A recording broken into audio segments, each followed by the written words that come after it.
Assalamualaikum warahmatullahi wabarakatuh. Di video sebelumnya kita sudah membongkar fakta bahwasanya sesepuh Aswaja Syekh Nawawi Al-Bantani di dalam kitab Nashahul Ibad itu menyatakan bahwa tauhid itu juga terbagi menjadi tiga, ya.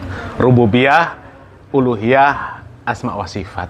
Dan itu dijelaskan oleh Profesor Dr. Said Akil Siroj dan dijelaskan di channel NU Online, ya. Jadi bagi kami ini sudah cukup jelas, ya.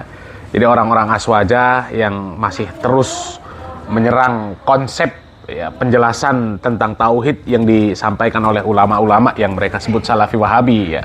Sepertinya ya mau nggak mau mereka harus berhenti karena ternyata ulama-ulama yang menjadi panutan mereka itu juga ternyata mengadopsi hal yang sama, ya. Dalam menjelaskan bab tauhid mereka merinci menjadi tiga bagian, ya. Tauhid itu sempurna kalau terpenuhi dengan tiga unsur tersebut, ya, uluhiyah, rububiyah, asma wa sifat. Jadi mereka nggak bisa mencela lagi karena faktanya ulama-ulama yang menjadi panutan mereka juga sama, konsep tauhidnya sama, ya. Meskipun itu juga nggak konsep baku harus seperti itu, ya. Mau dirinci menjadi 10, menjadi 11, 12, ya. Selama itu hanya metode untuk menjelaskan tauhid secara rinci, ya nggak ada masalah, ya. Sama dengan pembagian, ya, ilmu tajwid, ya, kemudian metode pembelajaran dalam ilmu nahwu. Kan nggak mesti harus sama dengan kitab Jurumiyah, nggak mesti sama dengan Mukhtarot, nggak mesti sama dengan Nahwul Wadih dan sebagainya, ya. Masing-masing punya metode sendiri-sendiri. Begitu juga dengan belajar baca tulis Al-Quran, ya, masing-masing punya metode sendiri, nggak ada masalah. Itu cuma metode, tujuannya supaya bisa baca Al-Quran dengan baik dan benar, ya. Dan kami rasa memang cukup mantap lah, ya, kalau kita membongkar fakta, ya, apa yang selama ini dituduhkan oleh Aswaja terhadap orang-orang Wahabi yang dikatakan sesat, bid'ah dan sebagainya. Ternyata kita bantah dengan video dari tokoh-tokoh mereka sendiri yang menyatakan ya hal yang sama seperti yang dikatakan oleh orang-orang yang dijuluki Salafi Wahabi yang mereka sesatkan. Loh, ternyata sama-sama sesat kalau sesat, ya. Dan ini ada satu lagi video, ya. Kita akan membantah pernyataan dari orang-orang Aswaja selama ini, ya. Ini terkait masalah amaliyah yang, ya, jadi polemik berkepanjangan, ya, karena memang ada, ya, mereka ini nggak mau merujuk kepada Al-Quran dan Sunnah, ya. Mereka maunya melestarikan amaliyah yang jelas-jelas bid'ah. Bahkan, ya, mereka mengklaim pengikut madhab Syafi'i. Ternyata dalam madhab Syafi'i pun yang seperti itu tidak diperbolehkan, ya.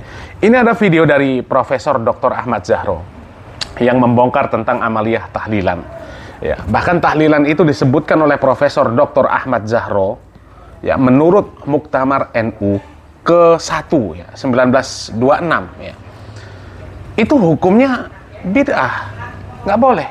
Bahkan ketika mereka mengatakan ritual seperti itu dalam rangka mengirim pahala, mengirim bacaan Al-Quran, pahala bacaan Al-Quran kepada mayit, ya, Imam Syafi'i pun mengatakan itu tidak sampai. Dan itu yang membongkar tokoh Aswaja, ya, yang menyampaikan tokoh Aswaja. Mungkin kalau yang menyampaikan adalah orang-orang yang disebut Salafi Wahabi, mungkin mereka akan mengatakan, itu mah Salafi Wahabi, ya, jelas saja mereka melarang. Nah, ini tokoh Aswaja, jelas tokoh Aswaja, bukan Wahabi. Profesor Dr. Ahmad Zahro, ya. Beliau itu kalau nggak salah dosen di Tebu Ireng, kemudian dosen juga di Universitas Islam Negeri Sunan Ampel Surabaya, ya. Kita lihat videonya, semoga bermanfaat. Ustadz, ini ada dikirim ke saya, ada tahlilan versi atau hukum tahlilan versi NU tahun 1926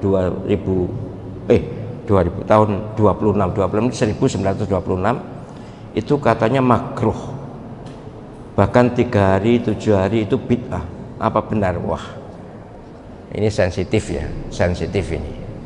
Tapi saya harus katakan juga jangan ada yang merasa tersinggung, saya juga tidak mencela. Memang NU awal, kan saya meneliti Basul Masail, dokter saya kan Basul Masail, jadi saya agak ngerti ya tentang Basul Masail sejak tahun dari 1926 sampai 1999 itu yang saya teliti.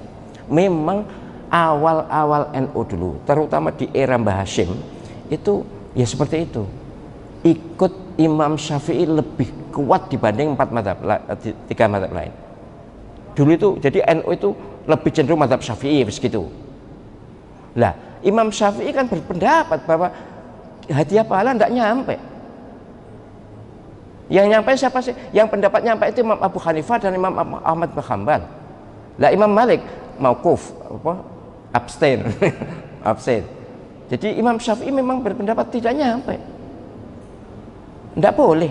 Itu yang diikuti awal-awal NU tahun 2006 apalagi 2006 ya, tahun 1926. Memang iya, ada rekamannya, ada rekam jejaknya, ada dokumennya, dan saya punya dokumen Basul Masail sejak 1926 sampai 1999 saya punya. Iya memang, bahkan 3 hari, 7 hari, 40 hari, 1 hari dan selanjutnya itu bid'ah. Tapi ya namanya hukum seperti itu.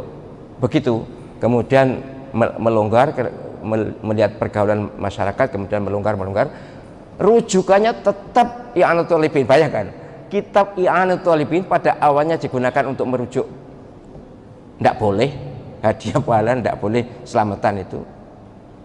Tapi kemudian pada akhirnya juga I'anatul Talibin membolehkan, tapi dalam format doa, ya gitu.